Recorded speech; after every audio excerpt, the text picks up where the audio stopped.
Hey, so you're a new parent? Congratulations. Well, in this video, I'm going to give you a few tips and tricks that I've learned over the past few months that you can use as you navigate this new world. So let's jump in.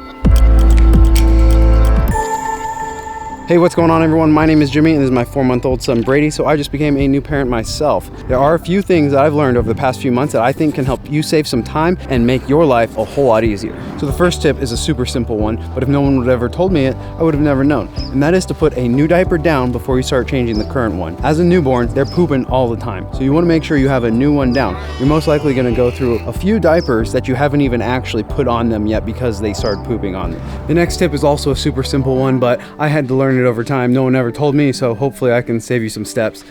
Newborn babies do not like having onesies put on over their head. So instead of just pulling it over their head, you want to put your arm through the top of the onesie, hold their head, and then slip it over your arm and put it straight to their back. It's a super simple way, but honestly, it took me a few months to even learn that one. So hopefully I saved you some time. So these next ones are the really important ones. And the first one's about wake windows, naps, and feedings. Your baby's gonna have a certain amount of time in between naps. So it's important that you don't come in and just start engaging and entertaining and stimulating your baby right before they take a nap. So you need to understand when they woke up and when their next nap is. And that goes with feedings. And that really helps your wife out because then you can jump in at any point in time and help out.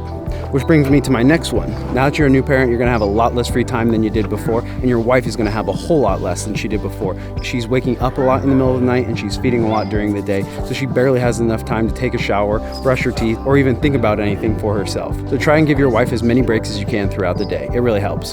So this next tip is probably the one that I think is the most important, and that is you need to communicate and ask your wife what she values most from you.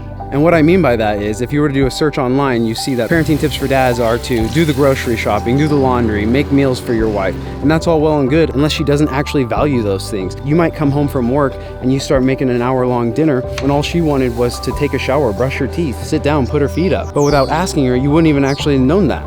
Becoming a parent is amazing, but it can be expensive, so let me save you time and a little bit of money. Click the video on the screen to see my top 6 recommended newborn items, or click the playlist to see all the baby gear that I've reviewed and recommend.